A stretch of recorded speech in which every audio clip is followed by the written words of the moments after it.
சீகேமும் சுக்கோத்தின் பள்ளத்தாக்கும் என்பதுதான் அந்த செய்திக்கான தலைப்பு. மறுபடியும் சொல்றேன், சீகேமும் சுக்கோத்தின் பள்ளத்தாக்கும். இந்த செய்திக்கு ஆதாரமாக நாம் எடுத்துக்கொள்ளலாம் சங்கீதம் 60வது சங்கீதம் 6வது வசனத்தின் அடிப்படையில தான் கொஞ்சம் ஆழமான சத்தியங்களை உங்களோடு நான் பகிர்ந்து கொள்ள இருக்கிறேன். தயவு செய்து இந்த சத்தியங்களை கேளுங்க. இந்த சத்தியத்தை அறிய அறிய அறிய நம்முடைய வாழ்க்கையிலுடைய ஒவ்வொரு பகுதியிலும் வெளிச்சம் உண்டு. எந்த இடத்துல வேதம் ஒரு பகுதியை காண்பித்து கொடுக்குது அப்படி சொன்னாலும் அது ஏதோ விருதாவான காரியம் என்று நினைத்து விடக்கூடாது.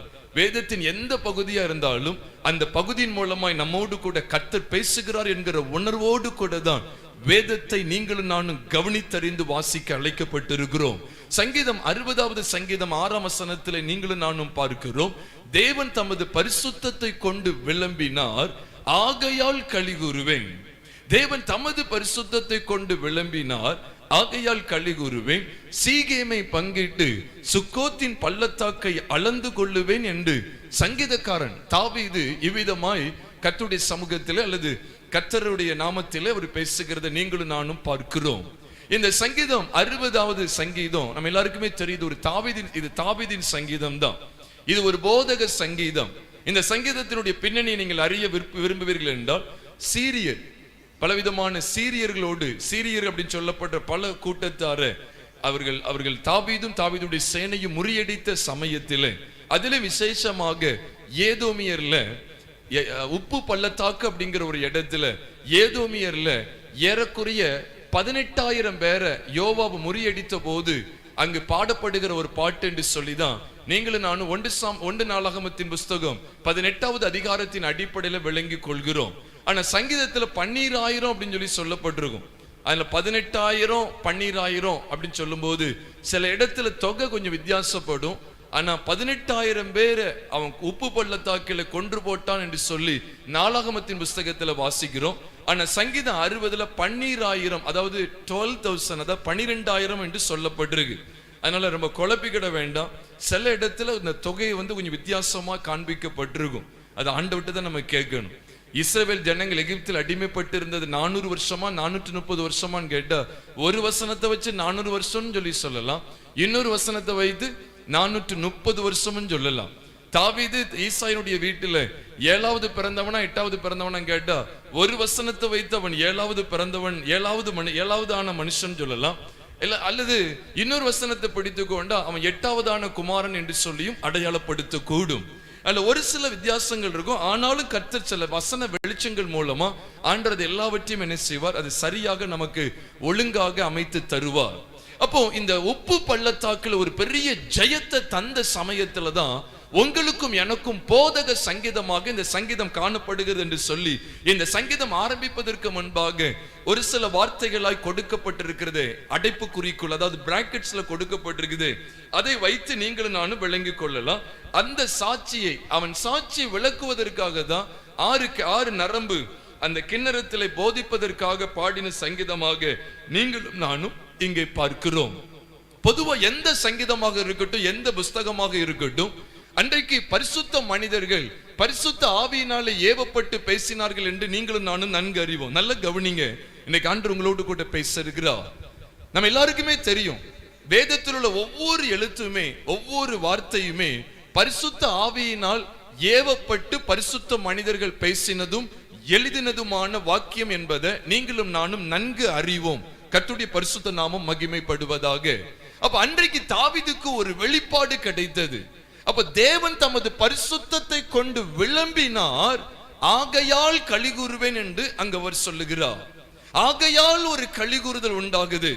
தேவன் எப்போதெல்லாம் நம்ம இடத்துல பேசுகிறாரோ அப்போதெல்லாம் ஒரு களி கூறுதலை நீங்களும் நானும் அனுபவிக்க வேண்டும்.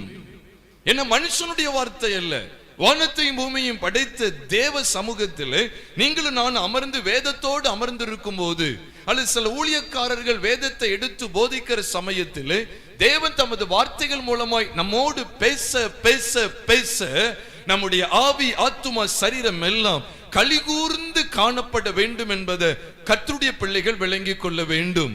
அதைத்தான் இன்றைக்கு உங்களோடு கூட நான் பகிர்ந்து கொள்ள இருக்கிறேன். இதை சரியா நீங்க மொழிபெயர்க்கணும் அப்படின்னு சொன்னா, அதாவது தேவன் தமது பரிசுத்தத்தை கொண்டு விளம்பினார் அப்படின்னு சொல்லும் போது விளம்புறது அப்படின்னு சொன்னா இந்த நாகர்கோயில்ல இந்த பாஷை சொல்லுவாங்க. நாகர்கோயில்ல அவன் விளம்புனா அப்படின்னு சொல்லி ஏதாவது சொல்லுவாங்க. அப்படின்னா பேசுறதுன்னு அர்த்தம். நம்ம பாஷையில நம்ம வழக்கத்துல விளம்புறதுன்னு கிடையாது. என்ன விளம்புனா அப்படின்னு சொல்லி ஏதாவது கேட்பாங்க. ஆனா விளம்புறது நம்ம பாஷையில இப்ப நடைமுறையில் இருக்கான்னு எனக்கு தெரியாது. பழைய ஒரு தமிழா கூட இருக்கட்டும்னு வச்சுக்கீங்களேன். விளம்பினார் அப்படின்னு சொன்னா பேசினார்னு அர்த்தம். ஆங்கில வேதாகமத்துல God hath spoken in his holiness அப்படின்னு சொல்லி சொல்லப்பட்டிருக்கு. God hath spoken in his holiness, I will rejoice என்று சொல்லி அங்கு சொல்லப்பட்டிருக்கிறது. அப்போ கர்த்தர் தேவன் என்ன செய்கிறார்? பேசினார். அவருடைய பரிசுத்தத்தில் பேசினார் அப்படின்னு ஆங்கிலத்தில் சொல்லப்பட்டிருக்கு. In his holiness என்று. இதோட சரியான ஒரு அர்த்தத்தை நீங்க ஆங்கிலத்திலும் சரி மூல பாஷையிலும் சரி அறிய முற்படுவீங்க அப்படின்னு சொன்னா, ஆண்டவர் தமது பரிசுத்தத்தை கொண்டு பேசுறார் அப்படின்னு சொன்னா, பொதுவா சிலர் சொந்த வாக்கியத்தை யார்ட்டையாவது பேசும்போது சிலர் நம்ப மாட்டாங்க. எதையாவது ஒன்ன வச்சு இதை வச்சு நான் நிச்சயமா சொல்றேன், சத்தியமா சொல்றேன் அப்படிலாம் சிலர் சொல்லுவாங்க. அப்ப ஆணையிட்டு சொல்வது உண்டு. அதனாலதான் ஆண்டவர் சில நேரங்களில் தம்முடைய தாசரிடத்துல பேசும்போது வானத்து நட்சத்திரங்களை பாருன்னு சொல்லி, அல்லது கடற்கரை மணலை பார். இப்போ ஒரு உதாரணத்துக்கு ஆண்டவர் எரேமியா இடத்துல பேசும்போது எடுக்க வேண்டாம். எரேமியா 1வது அதிகாரத்தில் 2 தரிசனத்தை ஆண்டவர் காண்பிக்கிறார். ஒன்று, எரேமியாவின் எண்ணத்தை காண்கிறார் என்று கேட்கும் போது, வாதுமை மரத்தின் கிளையை காண்கிறேன், நீ கண்டது சரியே, என் வார்த்தையை தீவிரமாய் நிறைவேற்றுவேன் என்று ஆண்டவர் சொல்லுவார். எதையாவது ஒரு பொருளை காண்பித்து ஆண்டவர் பேசுகிறது உண்டு. எதையாவது ஒன்றை காண்பித்து ஆண்டவர் இது போல நான் இந்த காரியத்தை செய்வேன் சொல்லி ஆண்டவர் சொல்வது உண்டு. அதே போலதான் தமது பரிசுத்தத்தை கொண்டு அவர் விளம்பினார் என்று சொன்னால், அது அவர் உறுதி அளிக்கிற ஒரு அனுபவத்தை தாவீதினுடைய சந்ததிக்கு ஏற்படுத்துகிறதாக நீங்களும் நானும் பார்க்கிறோம். அதனால்தான் இந்த விளம்பினாருங்கிற இந்த சங்கதியை, இந்த செய்தியை, இந்த வார்த்தையை நீங்கள் சங்கீதத்தின் புஸ்தகம் 89வது சங்கீதத்துக்கு வரும்போது தாவீதோடு பேசிக்கொண்டே வருகிறார். அந்த 26, 27, 28 தொடர்ந்து நீங்க பார்க்கும்போது, நீங்க 33ஆம் வசனத்திலிருந்து பார்க்கும்போது அவர் இன்னும் அதை உறுதிப்படுத்திக்கிட்டே வர்றார். சங்கீதம் 89வது சங்கீதம் 33வது வசனத்திலிருந்து பார்க்கும்போது, ஆனாலும் என் கிருபையை அவனை விட்டு விலக்காமலும் என் உண்மையில் பிசகாமலும் இருப்பேன் சொல்லி ஆண்டவர் அவர் அவ்வளவு ஊர்ஜிதமா உறுதிப்பட தாவீதுக்கு வேண்டிய சத்தியத்தை, தாவீதுக்கு தெரிய காட்ட வேண்டிய சத்தியத்தை ஆணையிட்டு சொல்வது போலவே மகா உறுதியான ஒரு அஸ்திபாரத்தை போல ஆணித்தரமாய் கூறுகிறத நீங்களும் நானும் வேதத்தின் மூலமாய் பார்க்கிறோம். அதனால்தான் சங்கீதம் 89 33 இருந்து நீங்க தொடர்ந்து வாசிப்பீர்கள் என்றால் வேதத்திலே சொல்லப்பட்டிருக்கிறது, என் கிருபையை அவனை விட்டு விலக்காமலும் என் உண்மையில் பிசகாமலும் நான் பிசகாமலும் இருப்பேன். அவர் சொல்றார், என் உடன்படிக்கையை மீறாமலும் என் உதடுகள் விளம்பினதை மாற்றாமலும் இருப்பேன் என்று சொல்லும் போது, தேவன் சொன்னார்னா அது சொன்னதுதான், அது மாற்றப்படத்தக்கது அல்ல. அதனால்தான் சொல்றார், என் உடன்படிக்கையை மீறாமலும் என் உதடுகள் விளம்பினதை மாற்றாமலும் இருப்பேன். ஒரு விசை என் பரிசுத்தத்தின் பேரில் ஆணையிட்டேன், தாவீதுக்கு நான் பொய் சொல்லேன் என்று சொல்றார். தாவீது குறித்து தான் பேசிக்கொண்டு வருகிறார். அவனை கண்டுபிடித்தேன், அவனுக்கு அவனுடைய கையை திடப்படுத்துகிறேன், அவனை நான் முதற் பேராய் மாற்றுவேன். இதெல்லாம் ஆண்டவர் வாக்கு கொடுத்து அதை தொடர்ந்து அவனோடு கூட பேசிக்கொண்டே இருக்கிறார். அதை தொடர்ந்து நாம் வாசிக்கும் போது வேதம் சொல்லுகிறது, அவன் சந்ததி என்றென்றைக்கும் இருக்கும். சூரியனை போல அவர் சொல்றார், அவன் சிங்காசனம் சூரியனை போல எனக்கு முன்பாக நிலை நிற்கும் என்று வாக்கு கொடுக்கிறார் என்றால் நல்ல கவனிங்க, சூரியனை போல நிலை நிற்கும் சொல்லி ஆண்டவர் சொல்றார். அவன் சிங்காசனம் சூரியனை போல எனக்கு முன்பாக நிலை நிற்கும், சந்திரனை போல என்றென்றைக்கும் உறுதியாயும் ஆகாய மண்டலத்து சாட்சிகள் போல அது உண்மையாய் இருக்கும் அப்படிங்கிறத ஆண்டவர் விளம்பினார் என்கிற சத்தியத்தை நீங்களும் நானும் இந்த சங்கீதம் 89வது சங்கீதம் 33ஆம் வசனத்திலிருந்து தொடர்ந்து வாசிக்கும் போது இந்த சத்தியத்தை விளங்கிக் கொள்கிறோம். அப்ப தேவன் எதை குறித்து பேசுகிறார்? அவன் சந்ததி, அவன் சிங்காசனத்தை குறித்து பேசும்போது சூரியனையும் சந்திரனையும் ஆண்டவர் காண்பித்து கொடுக்கிறார். நான் ஆரம்பத்திலே நம்முடைய தாவீதின் கூடாரத்திலே பகற்காலம் மற்றும் ராக்காலத்தை குறித்த உடன்படிக்கை என்று சொல்லி உங்களோடு பேசினது உங்களுக்கு நிச்சயமாக ஞாபகம் இருக்கும் நினைக்கிறேன். அது முழுக்க புது உடன்படிக்கையான காரியங்களை தான் நமக்கு வெளிப்படுத்துகிறது. நல்ல கவனிங்க, தாவீதை ஆண்டவர் ஏன் புது உடன்படிக்கைக்கு அடையாளமாய் பேசுகிறார் என்றால், நீங்க வேதத்தை தெளிவா வாசிக்கும் போது உங்களுக்கு தெரியும். ஏனால் புது உடன்படிக்கை என்பது கிறிஸ்து இயேசுவின் மூலமாய் ஏற்படுத்தப்பட்டது. பழைய உடன்படிக்கை மோசையின் மூலமாய் ஏற்படுத்தப்பட்டது. ஆகையினால்தான் யோவான் எழுதின சுவிசேஷம் 1வது அதிகாரம் 17வது வசனத்தை வாசிக்கும் போது நியாயப்பிரமாணம் மோசையின் மூலமாய் கொடுக்கப்பட்டது, கிருபையும் சத்தியமும் இயேசு கிறிஸ்துவின் மூலமாய் உண்டாயின என்று சொல்லி யோவான் 1வது அதிகாரம் 17வது வசனத்தில் நீங்களும் நானும் வாசிக்கிறோம் பிரியமானவர்களே. அப்ப அங்கே மோசே, பழைய உடன்படிக்கைக்கு மோசே, புது உடன்படிக்கைக்கு இயேசு கிறிஸ்து. நீங்க அது தாவீதுடைய சந்ததிக்கு புதிய ஏற்பாட்டு கால சபை ஒரு நிழலாட்டமா அல்லது ஒத்திருக்கு அப்படின்னு சொல்லுவோம் அப்படின்னு சொன்னா அது மிகையாகாது. ஏனென்றால் நீங்க தாவீதினுடைய அந்த ராஜ்யபாரத்துக்கும் கிறிஸ்துவினுடைய சபைக்கும் இடையில இருக்கிற ஒற்றுமைகளை நீங்கள் ஆராய முற்படுவீர்கள் என்றால் அது நிச்சயமாகவே நமக்கு ஒரு பெரிய ஆசீர்வாதமாக இருக்கும். 2 சாமுவேலின் புஸ்தகம் 5வது அதிகாரம் 1வது வசனத்தை நீங்கள் வாசிப்பீர்கள் என்றால் 2 சாமுவேலின் புஸ்தகம் 5வது அதிகாரம் 1ஆம் வசனம் சொல்லுகிறது, அக்காலத்தில் இஸ்ரவேல் கோத்திரங்கள் எல்லாம் எப்ரோனில் இருக்கிற தாவீதினிடத்தில் வந்து அவனை நோக்கி என்ன சொன்னாங்க தெரியுமா? நாங்கள் உம்முடைய எலும்பும் உம்முடைய மாம்சமும் ஆனவர்கள், உம்முடைய எலும்பும் உம்முடைய மாம்சமும் ஆனவர்கள். அப்ப அவனுடைய ராஜ்யபாரத்தில் இப்படிப்பட்ட வெளிப்பாட்டை சமஸ்த இஸ்ரவேல் ஜனங்களும் பெற்றிருந்தார்கள். அப்போ அவங்களுக்கு மத்தியில தாவீது ராஜாவா இருக்கிறார், தாவீது ராஜாவுக்கு கீழே இந்த ஜனங்கள் இருக்கிறாங்க. அப்ப நாமும் கூட தேவன் என்கிற ராஜா, தேவன் என்பவர் ராஜா, அவருக்கு கீழே நீங்களும் நானும் இருக்கிறோம். வேதத்தில் சொல்லும் போது சங்கீதம் 47வது சங்கீதம் 7ஆம் வசனம் சொல்லுகிறது, தேவன் பூமி அனைத்திற்கும் ராஜா, அவரை கருத்துடனே போற்றி பாடுங்கள் என்று எழுதியிருக்கிறது சங்கீதம் 47 7வது வசனத்திலே. அப்போ தேவன் தான் ராஜா, அவருக்கு கீழே அடங்கி இருப்பது கர்த்தருடைய சபை என்பதை மறந்துவிடக் கூடாது. அதனால்தான் அன்றைக்குள்ள காலகட்டத்தில் வாழ்ந்த சவுல் அவனுடைய ராஜ்யபாரம் தள்ளுண்டு போனது என்று பார்க்கிறோம். அந்த ராஜ்யபாரத்துக்கு பிற்பாடு வந்த தாவீதின் ராஜ்யபாரம் உறுதியாக நிற்கும் என்று ஆண்டவர் வாக்கு கொடுக்கிறார் என்றால், அன்றைக்கு தாவீதினுடைய ராஜ்யபாரம் எழுத்தின்படி சிதேக்கியாவுடைய காலத்தோடு முடிவுக்கு வந்தது என்பதை நீங்களும் நானும் 2 நாளாகமத்தின் புஸ்தகத்தின் வாயிலாக 2 ராஜாக்களின் புஸ்தகத்தின் வாயிலாக நீங்களும் நானும் திட்டவட்டமாய் அறிவோம். ஆனால் ஆண்டவர் இங்கு சங்கீதம் 89 பேசுகிறதை பார்க்கும்போது, அவன் சிங்காசனம் சூரியனை போல எனக்கு முன்பாக நிலை நிற்கும், அது சந்திரனை போல என்றென்றைக்கும் உறுதியாயும், ஆகாய மண்டலத்து சாட்சிகள், ஆகாய மண்டலத்தில் இருக்கக்கூடிய அந்த விண்வெளி நட்சத்திரங்கள் எல்லாம் அந்த சாட்சிகள் போல உண்மையாயும் இருக்கும் என்பதை ஆண்டவர் பகற்காலம் ராக்காலத்துக்குரிய நியமத்துக்கு அடையாளமாய் தாவீதினுடைய ராஜ்யபாரத்தை ஒப்பிட்டு பேசுவார் என்றால், புதிய ஏற்பாட்டு கால சபை அதைத்தான் எடுத்து காண்பிக்கிறது.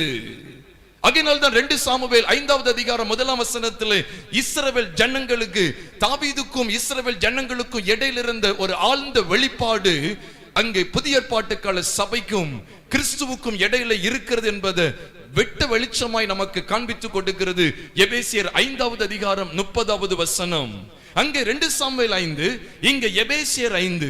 எபேசியர் 5வது அதிகாரம் 30வது வசனத்தை வாசித்து பாருங்கள். வேதம் சொல்லுகிறது, நாம் அவருடைய சரீரத்தின் அவயவங்களாயும். எவ்வளவு அழகா சொல்றார் பாருங்க. அப்ப கர்த்தருக்கும் கிறிஸ்துவுக்கும் அவருடைய சபைக்கும் இடையில இருக்கிற ஆழ்ந்த உறவு எப்படிப்பட்டது?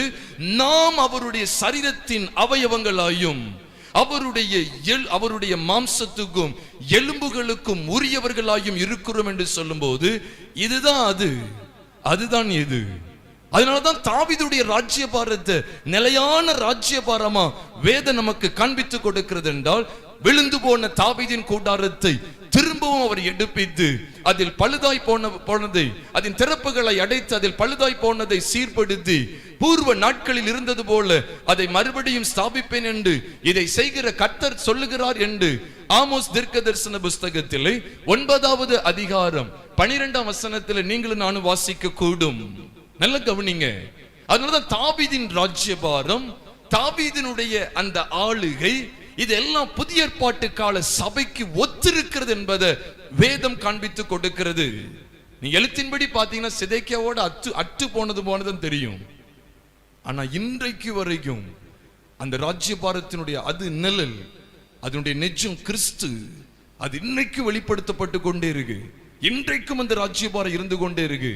அதனாலதான் அங்க ஆமோஸ் 9:12 சொல்லப்பட்டிருக்கிற அந்த தீர்க்கதரிசன வார்த்தையை தான் வேதம் புதிய ஏற்பாட்டிலே நிறைவேறுகிற ஒன்றாக காண்பித்து கொடுக்கிறது. ஆமோஸ் 9:12 கவனித்து பாருங்க. அந்நாளிலே, அக்காலத்துல தான் அந்நாளிலே அப்படின்னு சொல்லி ஆண்டவர் சொல்றார். அந்நாள்ல எதை குறித்து சொல்றாருன்னா புதிய ஏற்பாட்டு கால புது உடன்படிக்கையின் சபையை குறித்து தான் பேசுகிறார். அந்நாளிலே நான் விழுந்து போன தாவீதின் கூடாரத்தை திரும்ப என்ன செய்து எடுத்து அதன் திறப்புகளை அடைத்து அதில் பழுதானவைகளை நான் சீர்படுத்தி பூர்வத்தில் இருந்தது போல் அதை மறுபடியும் ஸ்தாபிப்பேன் என்று இதை செய்கிற கர்த்தர் சொல்லுகிறார் என்கிற சத்தியத்தை தான் புதிய ஏற்பாட்டு காலத்தின் நிறைவேறுதலாக புதிய ஏற்பாட்டு கால சபையினுடைய சாராம்சத்துக்கு ஒரு நிழலாட்டமாக அதனுடைய நிறைவேறுதலாக அப்போஸ்தலர் 15வது அதிகாரம் 17வது வசனத்திலே வாசிக்கிறோம். பிரியமானவர்களே, அப்போஸ்தலர் 15:17 நீங்கள் வாசிப்பீர்கள் என்றால் அங்கேயும் அதே கான்செப்ட் தான் வருது. எதுக்காக அது சொல்லப்பட்டது தெரியுமா? அந்த 17வது வசனத்தை ஒருத்தங்க வாசிக்க கேட்கலாம். அப்போஸ்தலர் 15:17வது வசனத்தை வாசிக்க கேட்கலாம். நான் இதற்கு பின்பு திரும்பி வந்து விழுந்து போன தாவீதின் கூடாரத்தை மறுபடியும் எடுப்பித்து அதிலே பழுதாய் போனவைகளை மறுபடியும் சீர்படுத்தி அதை செவ்வையாக நிறுத்துவேன் என்று இவைகளை எல்லாம் செய்கிற கர்த்தர் சொல்கிறார் என்று எழுதி இருக்கிறது. பாத்தீங்களா? எழுதி இருக்கிறது. எங்க எழுதி இருக்கு? ஆமோஸ் 9:12 எழுதியிருக்கு. அப்ப அங்க யாக்கோபு என்கிற மனுஷன் பேசுகிறார். ஏன்னா ஒரு கூட்டம் சொல்லுது மோசேயின் நியாயப்பிரமாணத்தின்படி விருத்த சேதனம் பண்ணப்பட வேண்டும் சொல்லி நியாயப்பிரமாணத்தை உயர்த்தி பிடிக்கிற ஒரு கூட்டம் இருந்துச்சு. அதனாலதான் மனுஷனுக்கு ரட்சிப்பு அப்படின்னு. பவுலும் பர்னபாவும் இன்னொரு பக்கத்துல நின்று கொண்டு இயேசு கிறிஸ்துவை விசுவாசித்தால் போதும் என்று சொல்லி அவர்களும் அந்த சத்தியத்தை உயர்த்தி பிடித்து கொண்டு நிக்கிறாங்க. பயங்கர வாக்குவாதம் வந்துச்சு. இந்த வாக்குவாதம் எப்ப முடியுது தெரியுமா? தாவீதின் கூடாரத்தை குறித்த சத்தியம், தாவீதின் கூடாரத்தை குறித்த தீர்க்க தரிசனம் வெளிப்படும் போதுதான் அது நிறைவேறுகிறத நீங்களும் நானும் பார்க்கிறோம். பிரியமானவர்களே, அதனாலதான் புதிய ஏற்பாட்டு காலத்தை நீங்க நல்லா கவனிக்கணும். புதிய ஏற்பாடு ஆரம்பிக்கிறது எப்படி ஆரம்பிக்க தெரியுமா? தாவீதுல தான் ஆரம்பிக்கும். புதிய ஏற்பாடு முடியும் போதும் தாவீதுல தான் முடியும். நீங்க படிச்சிருக்கீங்களா? நீங்க தமிழ் பைபிள்ல பாத்தீங்கன்னா ஆபிரகாமின் குமாரனும் தாவீதின் குமாரனும் ஆகிய இயேசு கிறிஸ்துவின் வம்ச வரலாறு நீங்க படிப்பீங்க. தமிழ்ல முதல்ல வர்றது ஆங்கிலத்துல பின்னால வரும். ஆங்கில பைபிள்ல வாசிச்சு பாருங்க, முதல்ல டேவிட் வருவார், தாவீது வருவார். அதே போல வெளிப்படுத்தல் கடைசியில வாசிச்சு பாருங்க, தாவீது குறித்து ஆண்டவர் பேசுறாரு. அப்போ நீங்க நல்ல கவனி. எதுக்கு இதை சொல்ற அப்படின்னா இதெல்லாம் அதுக்கு நிழலாட்டமா இருக்கு அப்படிங்கறத நீங்களும் நானும் நம்பணும். ஏன்னா சந்திரன் எது வரைக்கும் இருக்க போது சொல்லுங்க? சந்திரன் எது வரைக்கும் இருக்கும்? இந்த உலகம் இருக்கிற வரைக்கும் இருக்க போகுது. சூரியனை போல அப்படின்னு சொல்ற ஆண்டவர் போய் சொல்ல நினைக்கீங்களா? ஒரு விசை என் பரிசுத்தத்தின் பேரில் ஆணையிட்டு தாவீதுக்கு நான் பொய் சொல்லேன்னு சொல்லிட்டாரு. அவர் மாற்றவே முடியாது. அவர் சூரியனை போல அந்த சந்ததி இருக்குன்னு சொல்றாரு. சந்திரனை போல உறுதி என்றென்றைக்கும் உறுதியா இருக்குன்னு சொல்றாரு.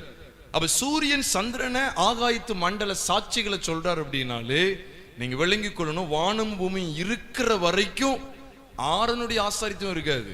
அது முடிஞ்சிடுச்சு. மெல்கிசேதேக்கின் முறைமை இன்றைக்கு வரைக்கும் நடக்கு. தாவீதின் கூடாரத்தை ஆண்டவர் கட்டி எழுப்பி கொண்டிருக்கிற அந்த சங்கதிகள் எல்லாம் இப்ப வரைக்கும் நடக்கு. அதைத்தான் கர்த்தருடைய பிள்ளைகள் விளங்கிக் கொள்ளணும். என்ன முகாந்திரத்தோடு இங்க தாவீதின் கூடாரம் வச்சாங்கன்னு எனக்கு தெரியாது. ஆனா புதிய ஏற்பாட்டு கால சபை எழுந்து கட்டப்படுகிற, எழுப்பப்பட்டு கட்டி எழுப்பப்படுகிற தாவீதின் கூடாரத்துக்கு அடையாளமாகவே பரிசுத்த வேதத்தில் காண்பித்து கொடுக்கப்படுகிறது என்று சொன்னால் அது மிகையாகாது. அதனால் தான் அவனுடைய சந்ததி என்றென்றைக்கும் என்றென்றைக்கும் என்றென்றைக்கும் அவன் சந்ததி என்றென்றைக்கும் இருக்கும். இல்ல இன்னொரு அர்த்தம் என்ன தெரியுமா? அந்த சந்ததிக்கு தான் கர்த்தர் வாக்கு பண்ணின பரம காணான் உண்டு. கர்த்தர் வாக்கு பண்ணி இருக்கிற நித்திய அந்த ஜீவன் உண்டு.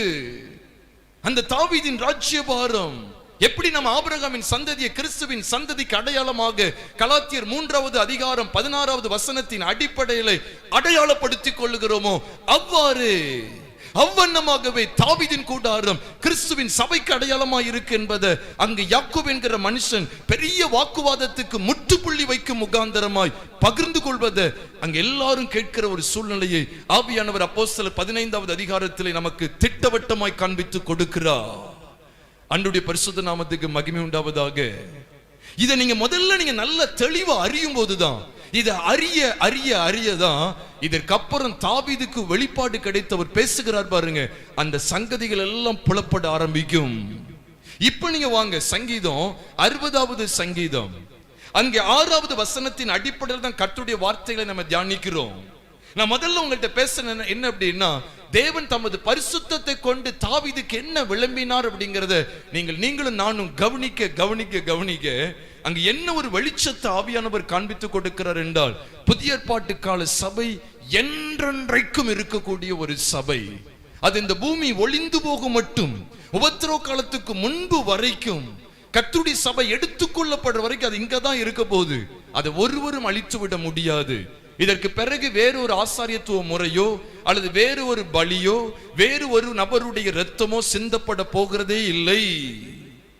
என்றென்றைக்கும் மாறாத ஒரு ஆசாரியத்துவம் கிறிஸ்துவின் சந்ததிக்கு, தாவீதின் சந்ததிக்கு உண்டு என்பதை ஆண்டவர் இங்கு பொருள்பட கூறுகிறார் என்பதைத்தான் இந்த 2 சந்ததியின் அடிப்படையில் நீங்களும் நானும் விளங்கிக் கொள்கிறோம். கர்த்தருடைய பரிசுத்த நாமம் மகிமைப்படுவதாக. அதனால இப்ப நீங்க கவனிங்க, இது எப்படிப்பட்ட சமயத்துல பாடப்படுகிறது என்று சொன்னால், முதல் 5 வசனங்களை நம்ம வாசிக்க வேண்டாம். ஆனால் சங்கீதம் 60 முதல் 5 வசனங்களை பாருங்க, நம்மளையே திகைக்க பண்ணக்கூடிய அளவுக்கு ஒரு திகில் நிறைந்த ஒரு பகுதியாக காணப்படுகிறது. தேவனே எங்களை என்ன செய்து அடிக்கிற முதல் இது என்னன்னா, எங்களை கைவிட்டீர்னு சொல்லி சொல்றார். பயங்கர நெருக்கம். அவர் என்ன சொல்றார் பாருங்க, முதல் வசனத்திலிருந்து பார்த்துக்கிட்டே வாங்க. எங்களை கைவிட்டீர்னு சொல்றார், சிதறடித்தீர், கோபமா இருந்தீர், பூமி அதிர பண்ணி வெட்டிப்பாக்கினீர், அதனால என்ன செய்து அசைகின்றது, கடினமான உமது ஜனங்களுக்கு கடினமான காரியத்தை காண்பித்தீர். 3வது வசனம், தத்தளிப்பின் மதுபானத்தை எங்களுக்கு குடிக்க கொடுத்தீர். அப்புறம் சத்தியத்தின் நிமித்தம். அதை தொடர்ந்து வாசிக்கும் போது அந்த 4:5 அவர் கெஞ்சிறார். அந்த 5ஆம் வசனத்துல கேட்கிறோம், பெரியர் விடுவிக்கப்படும் வலது கருத்தினால் ரட்சித்து எனக்கு செவி கொடுத்தருளும் சொல்லிட்டு அவ்வளவு ஒரு நெருக்கம். சிதறடிக்கப்பட்டோம், கைவிடப்பட்டோம், எங்களை கைவிட்டீங்க, ஒன்று இல்ல, எல்லாத்திலும் நெருக்கப்பட்டோம். ஆனா அதுக்கப்புறம் தான் அவர் உணர்றாரு, அதுக்கு நடுவுல தான் அவர் உணர்றாரு, தேவன் தமது பரிசுத்தத்தை கொண்டு விளம்பினார், ஆகையால் கழிவுறுவேன். எவ்வளவு வெளிப்பாடு பாருங்க. அதனாலதான் ஆபகுக்கு குறித்து நீங்க கவனிச்சீங்கன்னா, ஆபகுக்கு மொத்தம் 3 அதிகாரங்கள் தான். முதல் அதிகாரத்தை கவனிச்சீங்கன்னா ஆபகுக்கு வியாகுலப்படுகிறார், 2வது விசுவாசம் வருது. முதல்ல அவர் பொங்குகிறார், வேதனையை அனுபவிக்கிறார். ஆபகு கண்ட ஒரு பாரம் என்னன்னு கேட்டா, ஆபகு தீர்க்கதரிசியுடைய பாரத்தை நீங்க கவனிச்சீங்கன்னா, ஆபகுக்கு புஸ்தகம் 1வது அதிகாரம் முதல் 2-3 வசனங்களை வாசிக்கும் போது, முதல் 2 வசனங்களை வாசிக்கும் போது, கர்த்தாவை எதுவரைக்கும் உம்மை நோக்கி கூப்பிடுவேன், நீர் கேளாமல் இருக்கிறீரே, எதுவரைக்கும் உம்மை நோக்கி கூப்பிடுவேன், நீ ரட்சியாமல் இருக்கிறீரே சொல்லி அவருக்கு ஒரு பெரிய ஏக்கம். எதுவரைக்கும் கூப்பிடுவேன், என் சத்தத்தை கேட்டது மாதிரி இல்லையே. அங்க நடக்கிற சூழ்நிலை எல்லாம் வர்ணித்து பேசுறாரு. துன்மார்க்கன் தான் நல்லா இருக்கிறான், நாங்கெல்லாம் நீதிமான்கள்லாம் அற்று போன மாதிரி இருக்கு. சூழ்நிலையை அவர் சொல்லிக்கிட்டே இருக்கிறாரு. எங்க சூழ்நிலையை பார்த்தா நாங்க கைவிடப்பட்டது போல இருக்கு. நீங்க இப்ப எல்லாம் எடுத்து வாசிக்கணும் நேரம் இல்ல. முதல் அதிகாரத்தை கவனிச்சு பாருங்க, ஆபகுக்குடைய புலம்பலை நீங்க பார்க்கலாம். 2வது அதிகாரத்துல யார் கையில் எடுப்பாங்க அப்படின்னு பார்த்தா, அந்த சூழ்நிலை யார் கையில் எடுப்பான்னா ஆண்டவர் கையில் எடுப்பார். ஆண்டவர் பேசுகிறத நீங்க பார்க்கலாம். 2வது அதிகாரம் முதல் வசனத்திலிருந்து வாசிக்க கேட்கலாம் கொஞ்சம். ஆபகுக்கு 2வது அதிகாரம் முதல் வசனத்திலிருந்து. நான் என் காவலிலே தரித்து அரணிலே நிலை கொண்டிருந்து அவர் எனக்கு என்ன சொல்வார் என்றும் அவர் என்னை கண்டிக்கும் போது நான் என்ன உத்தரவு சொல்லுவேன் என்று கவனித்து பார்ப்பேன் என்றேன். அப்பொழுது கர்த்தர் எனக்கு பிரதியுத்தரமாக, நீ தரிசனத்தை எழுதி அதை கடந்தோடுகிறவன் வாசிக்கும்படி பலகைகளிலே தீர்க்கமாக வரை போதும். அப்போ குறித்த காலத்துக்கு தரிசனத்தை பத்தி பேசுறார். அதுக்கப்புறம் என்னெல்லாம் நடக்கும் சொல்லி அவர் பேசிக்கிட்டே இருக்கிறார். அவருடைய சத்தத்தை கேட்டுக்கிட்டே இருக்கிறார். நல்ல கவனிங்க, அவர் என்ன சொல்வார்னு சொல்லி கொஞ்சம் அமர்ந்துட்டார். அப்ப அதுக்கு முன்னால வரைக்கும் தன்னுடைய பிரச்சனையை சொல்றார். சிதறடிச்சீங்க, கைவிட்டீங்க, கடினமான காரியங்கள் உடைய ஜனத்துக்கு செய்தீங்க, எல்லாம் சொல்றாரு. பயங்கர வேதனை. ஆனா அதுக்கு நடுவுல இந்த தாவீதுக்கு எப்படிப்பட்ட ஒரு வெளிச்சம் இருந்துச்சு அப்படின்னா, தேவன் என்ன சொல்லுவா. அதனாலதான் ஆங்கிலத்துல கவனிச்சீங்கன்னா God hath spoken in his holiness என்று. அது என்ன hath spoken, அதான் has spoken தான் அந்த காலத்து இங்கிலீஷ்ல hath அப்படின்னு சொல்லி இருக்கு. அங்க பயன்படுத்தப்பட்ட ஒரு ஆங்கில டேர்ம் என்னன்னு கேட்டா, அத present perfect tense அப்படின்னு சொல்லி ஒரு டென்ஸ் பயன்படுத்தி இருக்காங்க. அத past tense அப்படின்னா God spoke to me அல்லது God spoke in his holiness அர்த்தம். God spoke அப்படின்னா past, God hath spoken அல்லது has spoken அப்படின்னா present perfect அப்படின்னா என்ன அர்த்தம்னா இப்போ கொஞ்சம் முன்னால முடிஞ்சதுக்கு பேர் தான் present perfect. இப்போ கொஞ்சம் முன்னால முடிஞ்சிருக்கு. நேத்து முடிஞ்சது காலையில முடிஞ்சது அப்படின்னா பாஸ்ட் தான் பயன்படுத்தணும். ஆனா இப்போ கொஞ்சம் முன்னால இப்போ பேசியிருக்கிறாரு. இப்போ ஆனால் சில நேரம் ஏதாவது நான் வீட்டுக்கு போய் சேர்ந்துட்டு அப்படின்னா ஏதாவது சில நேரம் மெசேஜ் போடும்போது ஐ ரீச்டு போட மாட்டேன், I have reached just now அப்படின்னு போடுவேன். அண்ணனுக்கு ஏதாவது மெசேஜ் போட்டேன்னா போய் சேர்ந்துட்டேன் அப்படின்னா I have reached just now அப்படின்னே போட்டிருப்பேன்.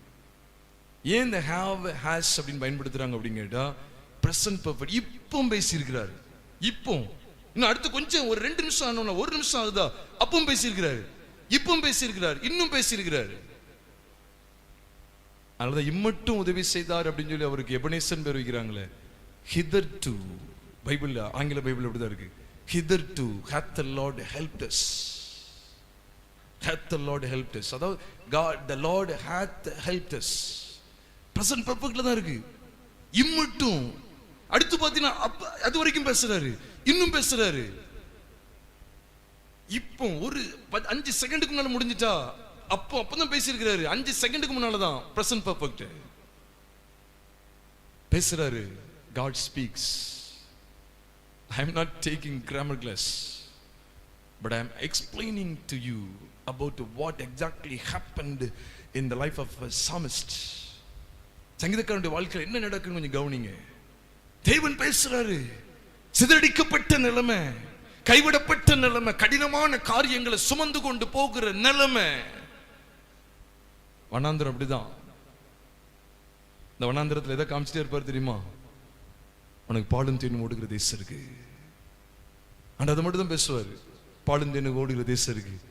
நிலைமையை பார்த்தா எங்களை எல்லாத்தையும் கைவிட்டாச்சு, நாங்க எகிப்தில கூட நல்லா இருந்திருப்போம், அது கூட தாவல் அப்படின்னு சொன்னாங்க.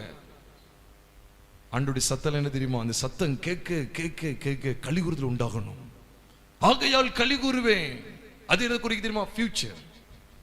அதான் போட்டிருக்கு, ஐ வில் ரிஜாய்ஸ், நான் களி கூறுவே.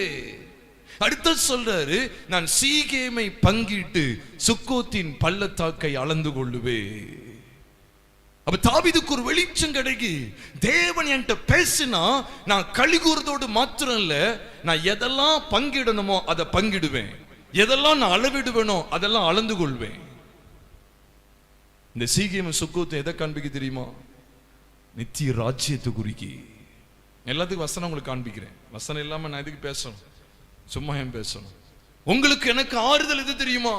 இந்த வனாந்தர வாழ்க்கையில சிதறடிக்கப்பட்ட நிலைமையில அவங்க ஜெயம் எடுத்தது உண்மைதான். ஆனாலும் அவர் என்ன சொல்றார்? தேவனே, நீர் எங்களை கைவிட்டு எங்களை சிதறடித்து. எவ்வளவு வியாகுலம், எவ்வளவு வேதனை நிறைந்த அந்த வனாந்தர பாதையில அவருக்கு கிடைத்த ஒரு வெளிப்பாடு என்ன தெரியுமா? தேவன் தமது பரிசுத்தத்தை கொண்டு விளம்பினார். என்ன விளம்புறாருன்னா, என்றென்றைக்கும் சந்ததி இருக்கும், சதா காலமும் ஜீவிக்கக்கூடிய, நிச்சயமாய் வாழக்கூடிய ஒரு வாழ்க்கைக்கு அடையாளமாக தான் கர்த்தர் இந்த சந்ததியை ஒரு நிழலாட்டமாய் வைத்திருக்கிறார் என்று சொன்னால் அது மிகையாகாது. என்றென்றைக்கும். அது அர்த்தம் என்ன தெரியுமா? இதைத்தான் காண்பிக்கு. அது எப்படி என்றென்றைக்கும் இந்த பூமியில நிலைச்சிருக்குதோ அதே போல என்றென்றைக்கும் அங்கே நிலைத்திருக்கும். அதனாலதான் அன்றைக்கு எழுத்தின்படியான கானான நம்ம பரம கானானுக்கு அடையாளம் எடுக்கிறோம். அப்ப ஆண்டவர் வாக்கு பண்ணினார், அந்த கானான் தேசத்தை உங்களுக்கு என்றென்றைக்கும் சுதந்திரமா கொடுப்பேன்னு சொன்னாரு. அது எது வரைக்கும்? பூமி இருக்கிற வரைக்கும் தான். அதுக்கப்புறம் எங்க கானானை பார்க்க? இஸ்ரேல் தேசத்தை எங்க பார்க்க? எல்லாம் போயிருமே. அப்போ ஆண்டவர் சொல்றது எல்லாம் எதை குறித்ததுன்னா நித்திய கானா, பரம கானா. அதற்கு நிழலாட்டமாகத்தான் தாவீது இப்படிப்பட்ட வெளிப்பாட்டை தனக்குள்ளே பெற்றிருந்தா. தயவு செய்து கவனிங்க. இன்னைக்கு சிதறடிக்கப்பட்டோம், கைவிடப்பட்ட நிலைமை. கவலைப்படாத சகோதரி, உனக்கு அது வரப்போகுது இது வரப்போகுது சொல்லி தேற்றுகிற பிரசங்கிமார்கள் ஏராளம். அதல்ல, தாவீதுடைய அனுபவத்தை கவனிங்க. ஆகையால் களி கூறுவேன். இன்னும் சொல்றார், ஆகையால் என்ன செய்வேன்னா களி கூறுவேன். இன்னும் என்ன செய்ய போறேன்? நான் பங்கிடுவேன், அளவிட்டுக் கொள்வேன். சுக்கோத்தின் பள்ளத்தாக்க என்ன செய்வேன்? அளந்து கொள்வேன் சொல்லி சொல்றார். இந்த பங்கிடுறது, அளந்து கொள்றது எதை குறிக்கு தெரியுமா? சுதந்திரிக்கிறது குறிக்கி. பொதுவாக நம்ம ஏதோ ஒரு இடத்துக்கு போய்கிட்டு இருக்கோம்னு வச்சுக்கோங்களேன், ஒரு 4-5 பேர் சேர்ந்து ஒரு இடத்த, ஒரு வெற்று இடத்த அளந்துகிட்டு இருக்காங்கன்னு வச்சுக்கோங்களேன். வெற்று இடமோ ஒரு வீடோ ஒரு டேப்பை வச்சு அளந்துகிட்டு இருக்காங்கன்னு வச்சுக்கோங்களேன்.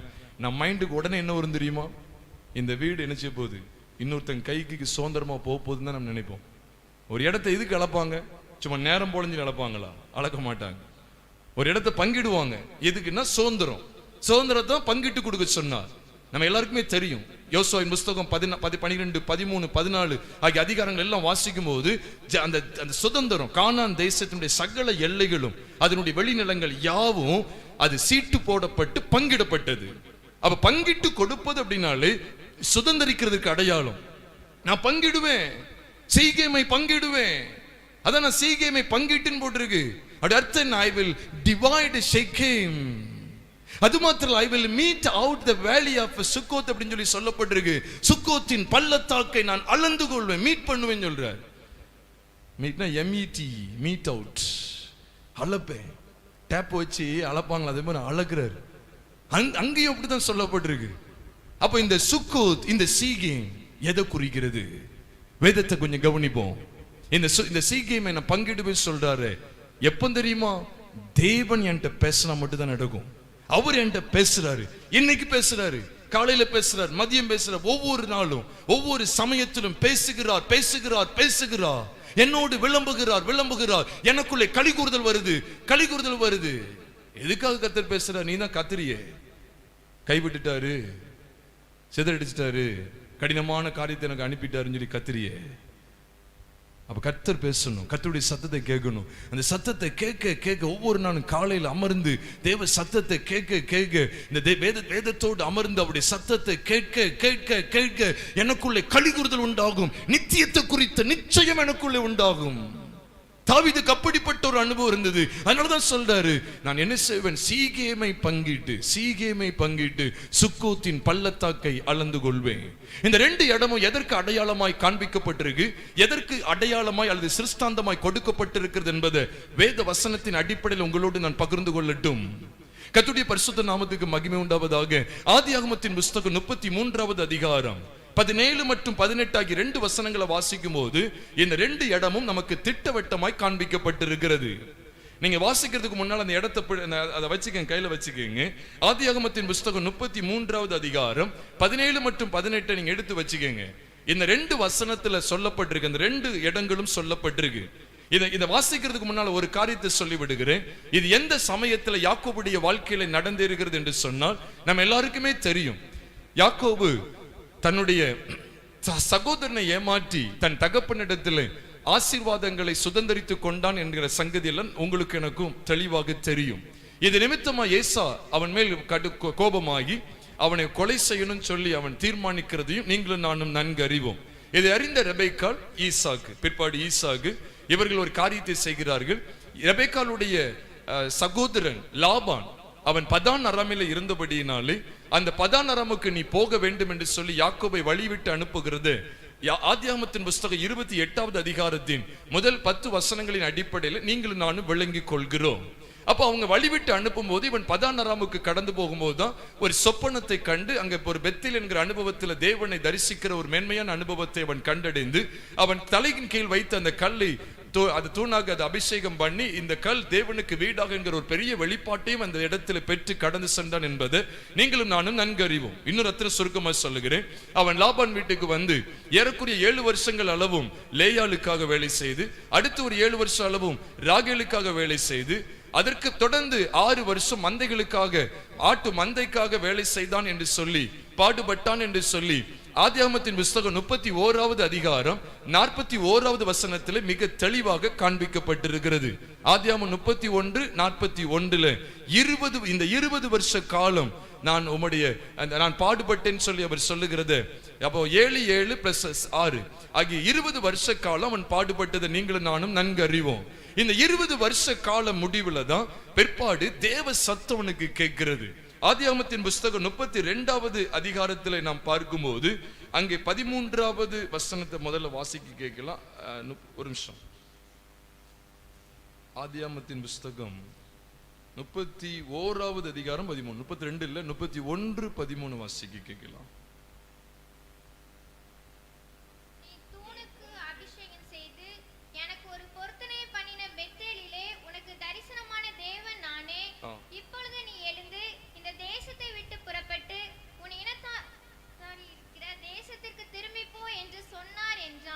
இனத்தார் இருக்கிற தேசத்திற்கு திரும்பி போ. இனத்தார் இருக்கிற தேசம் எது சொல்லுங்க? கானான் தேசம். ஆபிரகாம் பரதேசிய சுற்றி வந்த தேசம் கானான் தேசம். ஈசாக்கும் பரதேசிய சுற்றி வந்த தேசம் கானான் தேசம், யாக்கோபு உட்பட. அப்ப இனத்தார் உன் தகப்பன் வீட்டுக்கு போ, உன் இனத்தார் இடத்துக்கு போ அப்படின்னு சொல்ற காரியங்கள் எல்லாம் எதை காண்பிக்க அப்படின்னு சொன்னா கானான் தேசம். மறந்துடாதீங்க. இப்ப எங்கேயோ ஏதோ ஒண்ணு புரியாத ஒண்ணு சொல்றாங்க நினைச்சிடாதீங்க. அந்த கானான் தேசம் தான் இப்ப இருக்கிற இஸ்ரவேல் தேசம். பாலும் தேனும் ஓடுகிற தேசத்தை உன் ஜனத்துக்கு, உன் சந்ததியார் ஏறக்குறைய 400 வருஷத்துக்கு பிற்பாடு சுதந்திரித்துக் கொள்வார்கள் என்று ஆதியாகமம் 15வது அதிகாரத்தில் ஆண்டவர் ஆபிரகாமோடு பேசினாரு. அந்த தேசத்துல அவன் அங்கதான் குடியிருக்கிறாரு. ஆனா இந்த தேசத்தை உனக்கு என்ன செய்வேன்? சுதந்திரமா கொடுப்பேன். நீ பரதேசியா நீ தங்கிக்கிட்டு இருக்க, ஆனா சொந்தமா நான் கொடுப்பேன்னு சொல்லி ஆண்டவர் வாக்கு பண்ணினா. அப்ப அந்த தேசத்துக்கு தான் ஆண்டவர் இந்த யாக்கோபை வழி நடத்துகிறார். 20 வருஷ காலம் நீங்க பாடுபட்டதெல்லாம் இருக்கட்டும், இப்போ உன்னுடைய டைரக்ஷன் எதை நோக்கி போகணும் அப்படின்னு கேட்டா உன்னுடைய நித்திய வீடு, உன்னுடைய கானானை நோக்கி போகணும். அதனால எனக்கு ரொம்ப சந்தோஷமா இருந்தது. நான் வந்த கொஞ்ச நேரத்துல ஒரு பாட்டு பாடினாங்க, நான் போகும் பாதையே என்ன இல்ல நித்திய வீடு, பாதை காட்டும் தேவனே என்னோட வாரும், நித்திய வீட்டுக்கு என்னை கொண்டு சேரும். ரொம்ப தெளிவா இருந்தது. அப்ப நான் இப்ப அதுதான் எடுத்து வைக்கிறேங்க. யாக்கோபு இவ எதை நோக்கி போண்டிருந்ததுன்னா இவனுடைய பயணத்தை கவனிச்சுக்கங்க.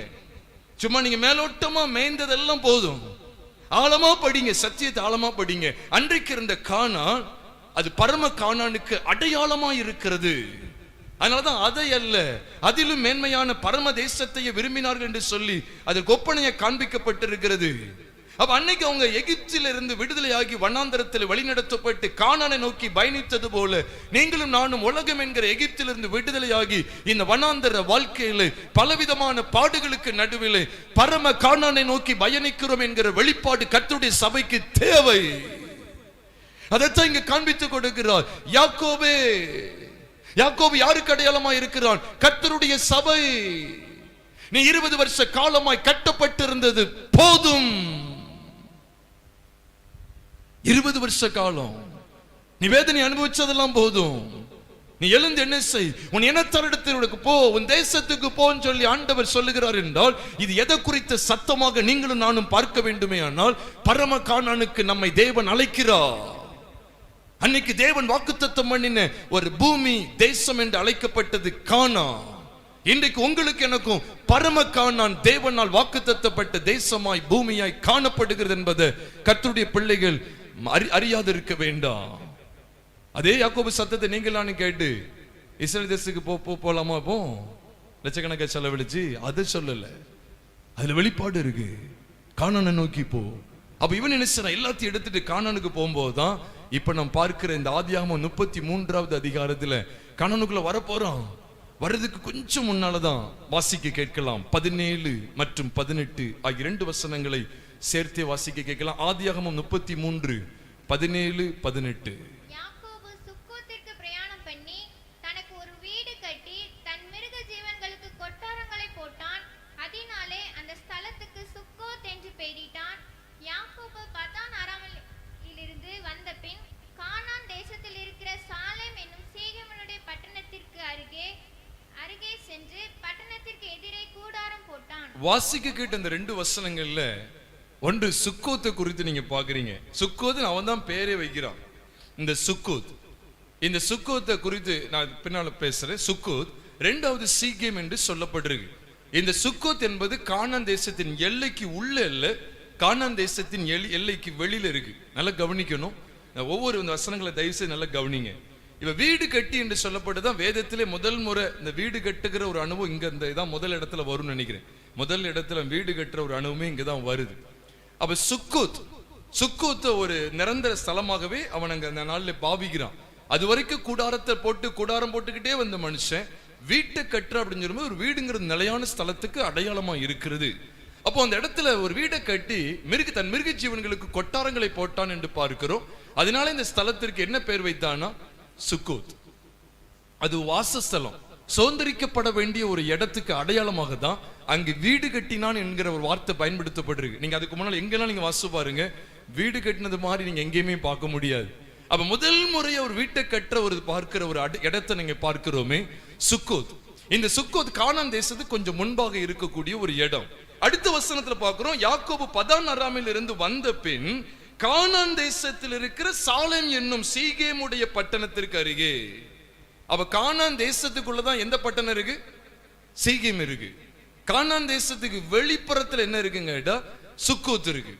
கானான் தேசத்துக்கு உள்ள சீகேம் இருக்கு. நமக்கு உங்களுக்கு தெரியணும் அப்படின்னு கேட்டா இப்ப எடுக்க வேண்டாம். ஆனா யோசுவா 20வது அதிகாரம் மொத்தமே 9 வசனங்கள் தான் இருக்கும். யோசுவா 20வது அதிகாரம் 7ஆம் வசனத்துல நீங்க கவனிச்சீங்க அப்படின்னு சொன்னா எப்ராயிம் மலை இருக்கு. எப்ராயிம் மலை நம்ம எல்லாருக்குமே தெரியாது, எல்லாமே அது கானான் தேசத்துக்கு உள்ளதுதான். எப்ராயிம் மலையில தான் இந்த சீகேம் பட்டணம் இருந்தது என்று சொல்லி அங்கு யோசுவா 20வது அதிகாரம் 7வது வசனத்தினுடைய பின்பகுதியை வாசிக்கும் போது நீங்களும் நானும் விளங்கிக் கொள்ளலாம். ஏன்னு சொன்னா அதுல 6 அடைக்கல பட்டணங்கள் ஆண்டவர் இஸ்ரவேல் ஜனங்களுக்கு என்று ஆண்டவர் கொடுக்கிறார். அதுல யாராவது கைப்பிசகாய் ஒருவனை யாராவது ஒருத்தன் கொன்று விட்டால் அவன் தப்பி தப்பி பிழைக்கும்படிக்கு அவனுக்கு அடைக்கல பட்டணங்கள் உண்டாயிருக்க வேண்டும் என்று சொல்லி மோசையிலிருந்து ஆண்டவர் யோசுவா வரைக்கும் ஆண்டவர் பேசி இருக்கிறார். 6 அடைக்கல பட்டணங்களை ஒதுக்கி வைக்க வேண்டும். லேவியர்களுக்கு 48 பட்டணங்களும் அதன் வெளிநிலங்களும் சுதந்திரமாக கொடுக்கப்பட்டது தங்கி இருப்பதற்காக. நித்திய சுதந்திரம் கர்த்தர் மட்டும்தான். அப்போ அந்த லேவியர்களுக்கு கொடுக்கப்பட்ட 48 பட்டணங்கள்ல 6 பட்டணங்கள் அடைக்கல பட்டணங்களாக குறிக்கப்பட்டு மீதமுள்ள 42 பட்டணங்கள் தான் அவர்கள் வசிக்கும்படிய குடியிருப்புக்கான பட்டணங்களாக அங்கு காண்பிக்கப்பட்டும் இருந்தது. அதை எடுத்து போனா அப்புறம் வேற ஒரு டாபிக் உள்ள போயிரும். ஆனா நீங்க நல்லா கவனிங்க, இங்க சீகேம் என்பது அடைக்கல பட்டணங்கள்ல ஒன்று. இது எப்ராயிம் மலையில இருந்தது. இந்த எப்ராயிம் மலை கிட்டத்தட்ட சொல்லணும் அப்படின்னு சொன்னா ஆண்டவர் சாபம் கூறும் பொருட்டு ஆண்டவர் ஏபால் மலையையும் ஆசீர்வாதம் கூட கூறும் பொருட்டு அந்த கெர்சி மலையையும் ஆண்டவர் ஏற்படுத்தி இருந்தாரு. இந்த 2 மலைக்கு நடுவாக தான் இந்த பட்டணம் சீகே பட்டணத்தை நீங்களும் நானும் சரித்திரத்தின் அடிப்படையில் வரலாற்றின் அடிப்படையில் நீங்களும் நானும் அறிந்து கொள்ள முடியும். சரி, இந்த சீகேம் பட்டணம் கானானுக்குள்ள இருக்கு, சுக்கோத் கானானுக்கு வெளியில தெரிகிறது. இந்த 2 பட்டணத்தை தான் இங்க யாரு கர்த்தருடைய தாசனாகிய தாவீது சொல்லுகிறார், நான் சீகேமை பங்கிட்டு சுக்கோத்தின் பள்ளத்தாக்கு என்ன செய்வேன்? அளந்து கொள்வேன் என்று சொன்னா நான் அதை சுதந்தரிப்பேன் அப்படிங்கிறத அவர் கர்த்தர் என்று பேசிட்டார். எனக்குள்ளே களி கூறுதல் வரும், நான் களி கூறுவேன். அது மாத்திரம் இல்ல, அதோட விட்டு விடல, நான் சீகேமை என்ன செய்வேன்? பங்கிடுவேன். சுக்கோத்தின் பள்ளத்தாக்கை அளந்து கொள்வேன் என்று சொல்லும் போது அதை நான் சுதந்தரிப்பேன் என்கிற ஒரு பெரிய விசுவாசத்தை அவர் விடுகிறார் என்றால் அதுல ஆழமான சத்தியம் உண்டு. ஏனென்றால் இங்கே யாக்கோபு பயணம் பண்ணுகிற இந்த பாதையானது கர்த்தருடைய சபை பயணிக்கிற பாதைக்கு அடையாளமா இருக்கு.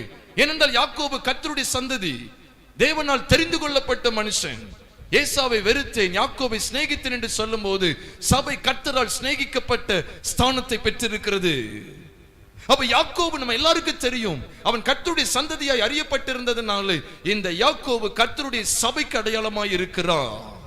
அப்ப இந்த யாக்கோபு கானானை நோக்கி பயணித்த அனுபவம் கர்த்தருடைய சபை பரம கானானை நோக்கி பயணிக்கிறது என்பதை திட்டவட்டமாய் காண்பித்து கொடுக்கிறது.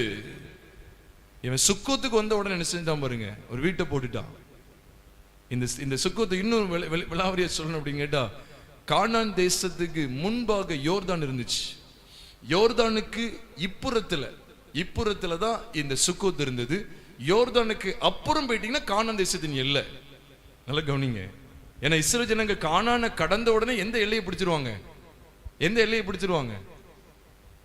எரிகோ எல்லாமே எந்த எல்லை தான் வரும்? எந்த எல்லையை பிடிச்சிருவாங்கன்னு அர்த்தம்? கானானை பிடிச்சிருவாங்க. அந்த யோர்தானை கடந்த உடனேயே அவங்க என்ன பிடிச்சிருவாங்கன்னா கானானின் எல்லைக்குள்ள வந்துருவாங்க. அதைத்தான் இங்க ஆண்டவர் காண்பிக்கிறார். அப்ப யோர்தானுக்கு இப்புறத்துல சுக்கோத், அப்புறத்திலே கானா, அப்புறத்திலே சீகே. இது எதற்கு நிழலாட்டமா இருக்கு? அன்றைக்கு பாருங்க 12 கோத்திரத்தார் வழி நடத்தப்பட்டு வந்தாங்க. அதுல 9.5 கோத்திரத்தார், நல்ல கவனிங்க, இருக்கிறத சொல்றேன், 9.5 கோத்திரத்தார் தான் கானான் தேசத்துல சுதந்திரத்தை பெற்றாங்க. எல்லாருமே பாலும் தேனும் ஓடுகிற அந்த செழிப்புள்ள அந்த தேசத்தை, வாக்குத்தத்தம் பண்ணப்பட்ட தேசத்தை சுதந்திரமாக பெற்றுக்கொள்வதற்கு தான் வந்தார்கள். ஆனா அதுல 2 கோத்திரம் என்ன செய்தது அப்படின்னா யோர்தானுக்கு இப்புறத்திலே சுதந்திரம் பெற்றது. மற்ற 9.5 கோத்திரத்தார் யோர்தானுக்கு அப்புறத்திலே சுதந்திரம் பெற்றது. ரூபன், காத், மனாசையின் பாதி கோத்திரத்தார், யோர்தானுக்கு இப்புறத்திலே சுக்கோத் எல்லாத்தையும் சுதந்திரிச்சாங்க. யோசுவாவின் புஸ்தகம் 13வது அதிகாரம் 24 வசனத்தை முதலாவது வாசிக்க கேட்கலாம். 24 யோசுவா 13:24 வாசிக்க கேட்கலாம். யோசுவாவின் புஸ்தகம் 13:20. காத் புத்திரரின் கோத்திரத்துக்கு மோசே அவர்கள் வம்சங்களுக்கு தக்கதாக பாத்தீங்களா, கொடுத்தது என்னவெனில் இருக்கு. அதுல 27ஆம் வசனத்துல நீங்க நடு மையத்துல பாத்தீங்கன்னா சுக்கோத்து வருது. சுக்கோத்து காத்துடைய சுதந்திரத்துக்குள்ள வரும். ஏன்னா இந்த ரூபன், காத், மனாசையின் பாதி கோத்திரம். நல்ல கவனிக்கணும், வாக்குத்தத்தம் பண்ணப்பட்டது 12 கோத்திரங்களுக்கு தான், 9 கோத்திரங்களுக்கு கிடையாது. அவங்க சுதந்திரித்த விதம் எதை காண்பித்து கொடுக்குன்னா, கர்த்தர் அவர்களை எதை நோக்கி நடத்தினாரோ, யோர்தானுக்கு இப்புறத்திலும் சுதந்திரம், அப்புறத்திலும் சுதந்திரம். அதனாலதான் நீங்க சுக்கோத்தை கவனிச்சீங்கன்னா வித்தவுட் ஜோர்டன், சீக்கியமா கவனிச்சீங்கன்னா வித்தின் ஜோர்டன் சொல்றப்பட அளவுக்கு யோர்தானுக்கு உள்ள இங்க வந்துடும். இங்க சுக்கோத் யோர்தானுக்கு வெளியில நிற்கும். எதுக்கு சிஸ்டாந்தன் உங்களுக்கு விளங்கணும் சுதந்திரம் இருக்கு. அதுக்கு தான் தாவீதுக்கு இந்த வெளிப்பாடு கிடைச்சது. நீங்க என்னாகமத்தின் புஸ்தகம் 32வது அதிகாரத்துக்கு வரும்போது இந்த 3 கோத்திரத்தாரும் பேச ஆரம்பிப்பாங்க. அதாவது காத், ரூபன், மனாசே 3 கோத்திரத்தை என்ன சொல்லுவாங்க தெரியுமா? எல்லாத்தையும் வாசிக்க நமக்கு நேரம் இல்லை. வீட்டுல போய் தயவுசெய்து வாசித்து பாருங்க. வசனத்திலிருந்து வாசித்து பாருங்க. நாங்க யோர்தானுக்கு இப்புறத்திலே இருந்திருந்தையா, ஏன்னா இதுதான் எங்களுக்கு தேவன் கொடுக்கிற சுதந்திரம் அவங்க கண்டாங்க. நீங்க என்ன வாசிக்கிறீங்களா? ஒரு வசனத்தை மட்டும் வாசிப்போம், ஏன்னா ரொம்ப வாசிக்க நமக்கு இங்க நேரம் இல்லை. என்னாகமத்தின் புஸ்தகம் 32வது அதிகாரத்தை வேதத்திலே திருப்பிக் கொள்ளலாம். 16வது வசனம், மன்னிக்கும் 19 மட்டும் வாசிங்க. 19 மட்டும் வாசிக்க கேட்போம். 32, 19 மாத்திரம் வாசிங்க. முடிந்தா நீங்க வீட்டுல போய் வாசிச்சு பாருங்க, உங்களுக்கு நிறைய வெளிச்சங்கள் அதுல புலப்படும். வாசிக்கலாம் 19 மாத்திரம். அவங்களே தீர்மானிச்சாங்க, யோர்தானுக்கு இப்புறத்தில் கிழக்கே எங்களுக்கு சுதந்திரம் உண்டானபடியினாலே, பாருங்க, நாங்கள் அவர்களோட கூட. அந்த நாங்கள் அப்படின்னு சொல்றவங்க யாருன்னு கவனிக்க நினைச்சீங்கன்னா, இங்க 32 அதிகாரம் ஆரம்பிக்கும் போதே போட்டிருக்கு, அழகா போட்டிருக்கு, ரூபன் புத்திரரும் காத் புத்திரரும். மனாசே வரல நினைச்சிடாதீங்க, மனாசையும் அங்க உள்ள வர்றத நீங்க அங்க சுதந்திரத்தை பிரிக்கும் போது நீங்க கண்டுகொள்ளலாம். சரி, வாசிக்கலாம். நாங்கள் அவர்களோட கூட எங்களுக்கு இப்புறத்தில், யோர்தானுக்கு இப்புறத்தில் கிழக்கே எங்களுக்கு சுதந்திரம் உண்டானபடியினாலே, நாங்கள் அவர்களோட கூட யோர்தானுக்கு அக்கறையிலும்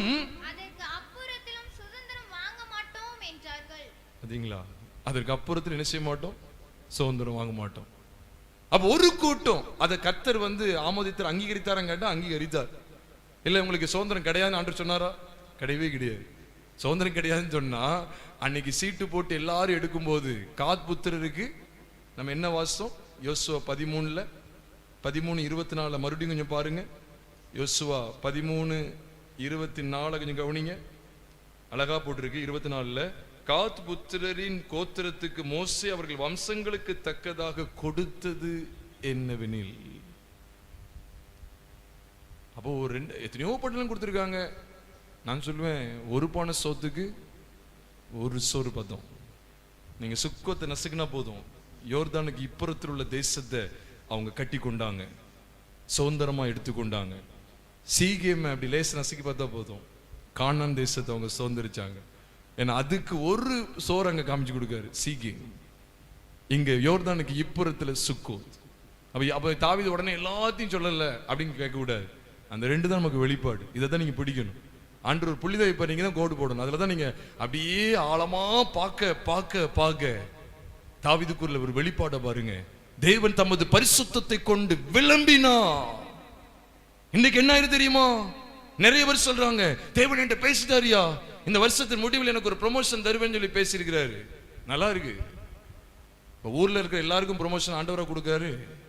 இதுலதான் திருப்தி காண்றாங்க. ப்ரொமோஷன் தரட்டும், பல கார்கள் தரட்டும், கர்த்தர் தானே தருவா, தரமாட்டார்னு சொல்றோம் இல்ல, அவர் கண்டிப்பா தருவா. ஆனா நீங்க மனுஷனுடைய எண்ணெல்லாம் எப்படி போயிட்டு தெரியுமா? பிரதர் கர்த்தர் என்கிட்ட பேசிட்டார், பிரதர் எனக்கு விளம்பி இருக்கிறார். என்னது? கர்த்தர் நாளைக்கு ஒரு வீட்டை கட்டித்தரன்னு சொல்லி இருக்கிறாரு. எல்லாம் அழிந்து போகிறதான் யோசிப்பாங்க. தாவீதுக்கு இருந்த வெளிப்பாட பார்த்தீங்களா? கானான் கிடைக்கும், கர்த்தர் வாக்கு தத்தம் பண்ணினது கிடைக்கும். 1 யோவான் 2:25 சொல்லுகிறது. 1 யோவான் 2வது அதிகாரம் 25ஆம் வசனத்தை வாசித்து பாருங்கள். நித்திய ஜீவனை அளிப்பேன் என்பது அவர் நமக்கு செய்த வாக்குத்தத்தம். நீ அழிப்பேன்ங்கிறத அழிப்பேன் ஆக்கிட்டாங்கன்னு நினைக்கிறேன். பாவம், பரிதாபத்தை சொல்றேன். தேவன் உன்கிட்ட பேசுனது உண்மையா? சமாரிய ஸ்திரீயே, தேவன் உன்கிட்ட பேசுனது உண்மை அப்படின்னு சொன்னா நித்திய காலமாய் ஊறுகிற ஜீவ நீரூட்டை நீ கண்டடைவது நிச்சயம். அப்படி சொல்றா. நான் செய்ததெல்லாம் ஒரு மனுஷன் சொன்னார், மேசியாதனை வந்து பாருங்க அப்படின்னு சொல்லி யோவான் 4வது அதிகாரம் 29வது வசனத்துல பேசுகிறா. அவளுடைய தரிசனம் என்ன தெரியுமா? யாக்கோபு, யாக்கோபுடைய கிணறு, யாக்கோபிலும் பெரியவரை நீ பாரு. முத நம்ம நினைப்போம் யாக்கோபு சுக்கோத்துல வந்தான், வீடு கட்டினான், கொட்டாரங்களை போட்டான். இன்னைக்கு அப்படிதான் கொட்டாரங்களை போட்டுட்டு தான் இன்னைக்கு ஆட்கள் இருக்காங்க. கொட்டடிக்கணும், கொட்டாரம் போடணும். கொட்டடிக்கணும் அந்த கொட்டை சொல்ல, ட்ரம்ஸை சொல்லல, கொட்டடிச்சுட்டே தான் இருப்பாங்க. நாங்க அங்க ஊழியம், நாங்க இங்க ஊழியம், நாங்க அப்படியாக்கும் இப்படியா இல்லை. இந்த கொட்டடிக்கிற வேலையே கிடையாது, இந்த கொட்டார வேலையே நமக்கு இல்லை. பரமக்காணம் அதத்தான் வெளிப்படைய பேசுறாரு. நான் சீக்கேமை பங்கிட்டு சுக்கோத்தின் பள்ளத்தாக்கை அளந்து கொள்வே. ஏன்? தேவன் தமது பரிசுத்தத்தை கொண்டு, தமது குமாரனை கொண்டு பேசினா. அப்படி பரிசுத்தம் உள்ளவர் யா? உன்னிலிருந்து பிறக்கும் தேவனுடைய பரிசுத்தம் உள்ளது. அப்படி குமாரன் உன்னிடத்திலிருந்து பிறக்கும் பரிசுத்தம் உள்ளது, தேவனுடைய குமாரன் என்னப்படும். அந்த பரிசுத்தம் உள்ளது என்ன? தேவன் தமது பரிசுத்தத்தை கொண்டு விளம்பினார். இன்னைக்கு அந்த சத்தியத்தை நான் எடுக்கும்போது எப்படி எடுக்கணும்னா, தேவன் தமது கிறிஸ்துவை கொண்டு, தமது குமாரனாகிய பரிசுத்தம் உள்ளவரை கொண்டு பேசினார். ஆகையால் நான் களி கூறுவேன். அடுத்த கட்ட நிலவரை அளந்துடணும். பரலோகராஜ்யம் அளக்கவே செய்வாங்க அப்படின்னு கேட்டுறாதீங்க. ஆண்டவரே அளக்கதான் செய்றாரு. நீங்கள் நான் விளங்கி கொள்ளணும். வெளிப்படுத்தல் 21வது அதிகாரத்தை வாசிச்சு பாருங்க. சும்மா சொல்லல, பைபிள் இருக்கிறத உங்கள்கிட்ட பேசுறேன். பரம எருசலேமை காமிச்சு கொடுக்கிறாரு. அது பூமியில் இறங்கி மேலேருந்து இறங்கி வருது. அதோடைய இதை பார்த்தா அதனுடைய அஸ்திபாரம் இவ்வளவு அளவா இருந்தது. அதனுடைய ஒவ்வொன்றையும் காமிக்கிறாரு. இவ்வளவு அளவு, இவ்வளவு மூலம், இவ்வளவு அளவு. அளக்காம தெரியுமாங்க? அளக்குறனால என்ன தெரியுமா? நீ அதுக்கு தான் சுதந்திரவாளி. அளக்குறாரு. பங்கிடுறியா? பங்கிட்டு. இப்போ ஒரு வீட்டுல ஒரு சொத்தை பிரிச்சு பங்கிட்டு கொடுக்காங்க, அப்படி அர்த்தம் என்ன? சுதந்திரம் கிடைக்கு. அப்ப தாவீதுக்கு உடனே என்ன அர்த்தம் தெரியுமா? என்ன ஆசை வந்துட்டு, எதன் மேல ஒரு பெரிய பிரியம் வந்துட்டுனா, தேவன் தமது பரிசுத்தத்தை கொண்டு விளம்பினார். ஆகையால் களி கூறுவேன், சீக்கிரமே பங்கிடுவேன். அதான் first, I will divide Shechem. ரெண்டாவது சொல்றாரு, I will mete out the valley of Sukkot. எவ்வளவு ஒரு வெளிப்பாடு! அதுதான் அன்னைக்கு யாக்கோபு அந்த பாதையில தான் கடந்து வந்தா. சுக்கோத், ஃபர்ஸ்ட் சுக்கோத், யோர்தானுக்கு இக்கரையில சுக்கோத், யோர்தானுக்கு அக்கறையில சீக்கே. இந்த ரெண்டு எதுக்கு அடையாளமா இருக்கு? சுதந்திரம், இன்ஹெரிட்டன்ஸ். இந்த வார்த்தைகளை காணொளி மூலமாய் கேட்டுக்கொண்டிருக்கிற சகோதரனே, சகோதரியே, வீணான பிரசங்கத்தின் மூலமாய் உன் வாழ்க்கையை கெடுத்துக் கொள்ளாதே. இம்மைக்காக, இம்மைக்காக, இம்மைக்காக என்று சொல்லி உன் வாழ்க்கையை நீ கரைப்படுத்தி வாழ்ந்ததெல்லாம் போதும். உன்னை தேவன் நித்தியத்திற்கென்று அழைத்திருக்கிறார். தேவன் உன்கிட்ட பேசினது உண்மையா? தேவன் தமது, நான் சொல்லுவேன், புதிய ஏற்பாட்டில் 4 சுவிசேஷங்கள் எதை சொல்லுது தெரியுமா? தேவன் தமது பரிசுத்தத்தை கொண்டு விளம்பினார், விளம்பினார், விளம்பினார். என்னதான் பேசுறாரு? தேவனுடைய ராஜ்யம் ஒரு தன் குமாரனுக்கு கல்யாணம் செய்து கொடுத்த ராஜாவுக்கு ஒப்பா இருக்கு, எஜமானுக்கு ஒப்பா இருக்கு. ஒரு ஸ்ரீ புளித்தமாவை அடைத்து வைக்கிறது கடுகதைக்கு ஒப்பா இருக்கு. எவ்வளவு ஓமை! அவர் பேசுகிறார், பேசினார், பேசினார், பேசினார். இங்க களி கூறுதல் வந்துகிட்டே இருக்கு. ஆசை வருது. சீகை மேலையும் சுக்கோத்து மேலையும் ஆசை வருது. அப்படி வரல அப்படின்னா வேற யாராவது பேசுவாங்கன்னு நினைக்கிறேன். அதான் நேற்று ஒரு அம்மாவை கிராம ஊழியத்தில் சந்திச்சோம். நேற்று திங்கட்கிழமை. அவங்க ரொம்ப அந்த வெயிட் அண்ட் வெயிட் அந்த கூட்டத்தார் எவ்வளோ சொல்லி பார்த்தோம். அப்படி இப்படின்னு வந்தாங்க. அப்ப நான் போறது, அப்போ அந்த இயேசு வேறையா அப்படின்னு கேட்டாங்க. அம்மா வேறதான், நீங்க சத்தியத்தில் லைன்ல இல்லைன்னா வேறதான். அது தந்தார், இது தந்தார். சத்தியத்தை வச்சு காமிக்கும் போது அவங்க இன்னொன்னு கேட்காங்க, இன்னொன்னு கேட்காங்க. அப்புறம் பார்த்தாங்க, கிளம்பிட்டாங்க. ஆனா அதுக்கு முன்னால கேட்டாங்க, அப்போ நீங்க நான் போயிட்டு இருக்கேன் இத்தனை வருஷமா, அப்ப அங்க இருக்கிற இயேசு வேறன்னு சொல்றீங்களா? அது நீங்க தான் சொல்றீங்க வேறன்னு, நீங்க தான் காமிக்கீங்க. தயவுசெய்து வஞ்சிக்கப்படாதீங்க. இன்னைக்கு எல்லாருக்கும் என்ன தேவைன்னா, இப்படி ஒரு தாவீதின் கூடாரத்தில் இப்படியும் சத்தியம் தேவை, வெளியில ஆங்காங்கேயும் சில அந்த விழா இந்த விழான்னு சொல்லி போறதும் தேவையா இருக்கு. நான் சொல்ல நீங்க போகக்கூடாதுன்னு சொல்றோம் இல்லையே, இதை வஞ்சிக்கிற கூட்டமா இல்ல. நீங்க எங்கேயும் போகலாம், ஆனா இந்த வேத வசனத்தை விட்டு விலகக்கூடாது. நீங்க என்ன ஆயிருது, சகோதரி யார் இந்த சகோதரி, உங்க பாக்கெட்ல இருக்கிற மாத்திரை எல்லாம் எடுத்து போடப்பட போகுது, இருதயத்தில் உள்ள பாவங்கள் எடுத்து போட போகுதுன்னு சொல்லணும் தீர்க்கதரிசனம். இப்பொழுது இருக்கிறவன் உனக்கு புருஷன் நல்லன்னு சொல்றாரு பாருங்க. அப்பதான் அவர் சொல்றார், இப்பொழுது நான் உம்மை தீர்க்கதரிசி என்று காண்கிறேன். நான் வசனத்தை தான் சொல்றேன். யோவான் 4வது அதிகாரம், யோவான் 4:18-19 வாசிங்க. 18ல அவர் பேசுறாரு, இப்பொழுது இருக்கிற உனக்கு புருஷன் இல்லைன்னு சொன்ன உடனே தான் 19ல அவர் சொல்றா, ஆண்டவரே நான் உம்மை தீர்க்கதரிசி என்று காண்கிறேன். அதுக்கு முன்னால வரைக்கும் தண்ணி கேட்கிற ஒரு ஆள் மாதிரி பார்த்துட்டு இருந்தார், தண்ணி கேட்கிற ஒரு யூதனை மாதிரி பார்த்துக்கிட்டு இருந்தா. அவ யோசிச்சு பாருங்க, இந்த சமாரிய ஸ்திரீயுடைய நோக்கம் என்ன தெரியுமா? நல்ல தயவு செய்து கவனிங்க. நான் எதுக்கு இந்த சமாரிய ஸ்திரீ உங்க ஃபைனலா உங்களோட இந்த ஃபைனல் டச்சுக்கு நான் எதுக்கு எடுக்கிறேன் அப்படின்னு சொன்னா, சமாரிய ஸ்திரீயுடைய நோக்கம் வேறு, சமாரிய ஸ்திரீயோடு பேசிக்கொண்டிருந்த பரிசுத்தம் உள்ளவருடைய நோக்கம் வேறு, அந்த பரிசுத்த தேவனாகிய இயேசு கிறிஸ்துவுடைய நோக்கம் வேறு. அப்படி நோக்கம் என்ன தெரியுமா? ஒரு குடத்தை நிரப்பணும், இந்த குடத்தை நிரப்பணும். அதனாலதான் ஆண்டவர் சொன்னார், அதே யோவான் 4வது அதிகாரம் 13-14 13வது வசனத்தையும் 14வது வசனத்தையும் கவனிக்கும் போது, இயேசு அவளுக்கு பிரதியுத்தரமாக, இந்த தண்ணீரை குடிக்கிறவனுக்கு மறுபடியும் தாகம் உண்டாகும், நான் கொடுக்கும் தண்ணீரை குடிக்கிறவனுக்கோ ஒரு காலம் தாகம் உண்டாகாது, நான் அவனுக்கு கொடுக்கும் தண்ணீர் அவனுக்குள்ளே நித்திய ஜீவ காலமாய் ஊறுகிற நீருட்டை போல இருக்கும். நித்திய ஜீவ காலமா, நித்தியத்தை பத்தி பேசுறாரு.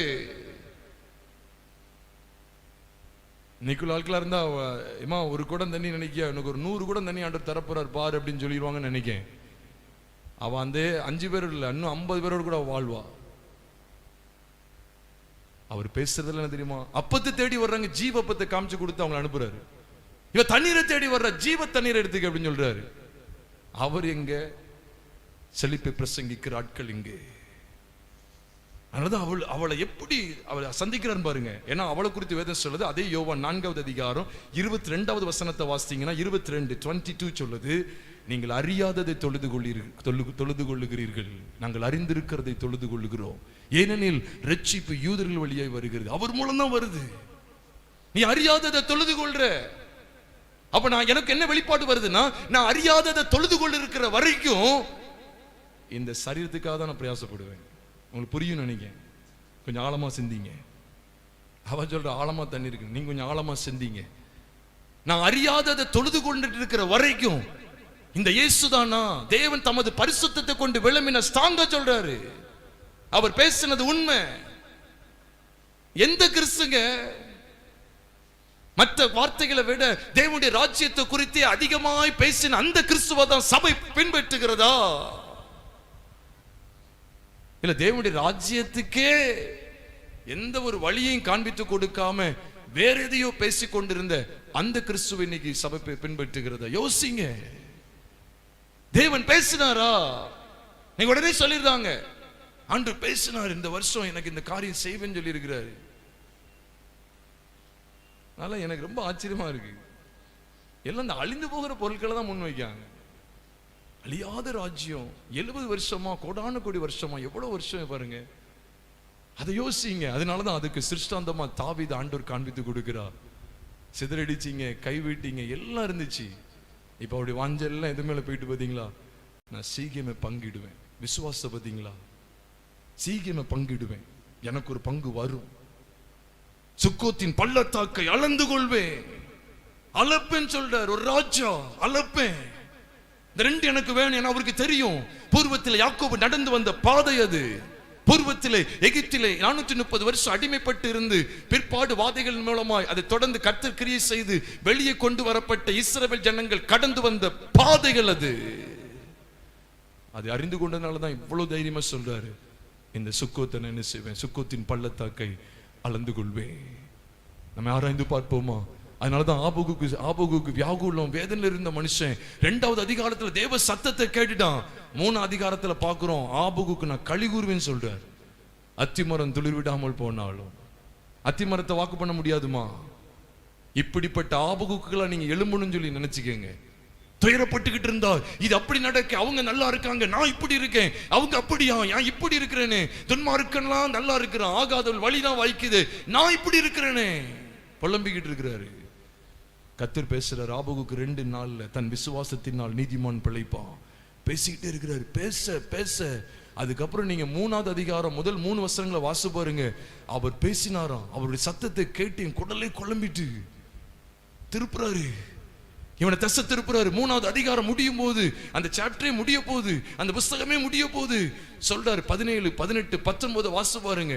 அத்திமரம் துளிர் விடாமல் போனாலும், திராட்சை செடிகளில் பலன் உண்டாகாமல் போனாலும், ஒளிவு மரம் பலனற்று போனாலும், வயல்களில் விளைச்சல் இல்லாமல் போனாலும், தொழுவத்தில் மந்தையில எல்லாம் போனாலும், நான் என் கர்த்தருக்குள் மகிழ்ச்சியா இருப்பேன், என் ரட்சிப்பின் தேவனுக்குள்.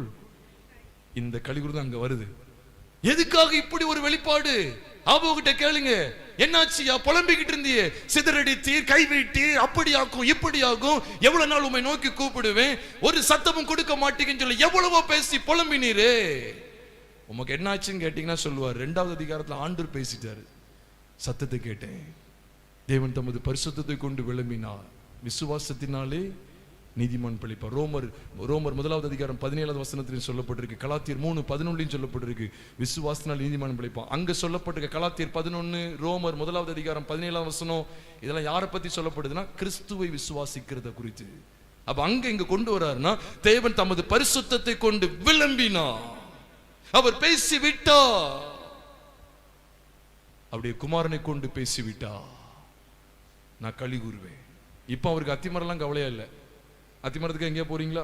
அத்திமரம் பலன் எனக்கு வேணும்னு சொல்லி திராட்சை செடி பிசினஸ் வியாபாரிகளுக்காக கூட்டத்துக்கு போறீங்களா? வேற கைகால் சுகம், ஒளிவு மரம், ஆட்டு மந்த, ஆபகுக்க கொஞ்சம் எழும்பிருங்க. அப்புறம் தான் சொல்றாரு, நான் தேவனாகி கர்த்தருக்குள் களி கூறுவேன், என் ரட்சிப்பின் தேவனுக்குள் களி கூறுவேன். ஆண்டவராகி அந்த அந்த அதிகாரம் முடியும் போது கவனிங்க, 19வது வசனத்தோடு முடியுது. ஆண்டவராகிய கர்த்தர் என் பலன், அவர் என் கால்களை மான் கால்களை போலாக்கி என்னை உயரமான ஸ்தலங்களில், என்னை உயர்ந்த ஸ்தலங்களில், என்னை உயரமான ஸ்தலங்களில் நடக்க பண்ணுவா. எங்க? ஜனாதிபதி மாளிகையிலையா? சொல்லுங்க பாப்போம், யாராவது அப்படி ஆறீங்களான்னு பார்த்துருது. நான் ஜனாதிபதி ஆயிருங்க, உங்க கார்ல கொஞ்ச நாள் வந்துட்டு போலாம்ல, உங்க கார்ல கொஞ்ச நேரம். ஜனாதிபதியா, முதலமைச்சர் அல்லது அமெரிக்க அதிபர், உயரமான ஸ்தலங்களில் என்னை நடக்க பண்ணுவா. என் கால்களை அவர் பலப்படுத்தணும், என் கால்களை மான் கால்களை போலாக்கின இந்த பூமியில் அவருக்காக ஓட வைப்பா, அவருக்காக பிரயாசம் எடுக்க வைப்பார். சோம்பேறி திரிவதல்ல, அவருக்காக வைராக்கியம் கொண்டு ஜீவிக்க வைப்பா. என்னை உயர்ந்த ஸ்தலங்களில், உயரமான ஸ்தலங்களில், எனக்கு தெரிஞ்ச உயரமான ஸ்தலங்கள் அதுதான், நித்தியம்தான். அர்ப்பணிப்போமா? எல்லாரும் இருக்க இடத்துல கண்களை மூடி கர்த்தரை நோக்கி பார்க்கலாமா? ஆகாய காலம் என்று முழங்கிடுமோ, எல்லையின் நாவல் என்று தீர்ந்திடுமோ, ஆகாய காலம் என்று முழங்கிடுமோ, எல்லையின் நாவல் என்று தீர்ந்திடுமோ, அப்பா என் கண்ணீர் என்று துடைக்கிறாரோ, அப்பா என் கண்ணீர் என்று துடைக்கிறாரோ, அவளை எங்கிடுதே எனதுள்ளமோ, அவளை எங்கிடுதே எனதுள்ளமோ, இன்ப இயேசு ராஜாவை நான் பார்த்தால் போதும், மகிமையில் அவரோடு நான் வாழ்ந்தால் போதும், இன்ப இயேசு ராஜாவை நான் பார்த்தால் போதும், மகிமை. எல்லாரும் சொல்லுவோமா? அவரோடு நான் வாழ்ந்தால். என்னுள்ளம் நன்றியால், என்னுள்ளம் நன்றியால் நிறைந்திடுதே, எந்த நின் பாக்கிய வீட்டை நினைக்கையிலே, என்னுள்ளம் நன்றியால் நிறைந்திடுதே, எந்த நின்பாகிய வீட்டை நினைக்க சொல்லுவோமா? அல்லேலூயா ஆமென் அல்லேலூயா அல்லேலூயா ஆமென் அல்லேலூயா. வர்ணிக்க எந்த நாவும் போதாதையா. தாவீதுக்கு நான் பொய் சொல்லு, அவன் சிங்காசனம் சூரியனை போல எனக்கு முன்பாக நிலை நிற்கும். இன்ப இயேசு ராஜாவை நான் பார்த்தால் ஒரு விசை என் பரிசுத்தத்தின் பேரில் ஆணையிட்டேன். தாவீதுக்கு நான் போய் சொல்ல, இன்ப இயேசு ராஜா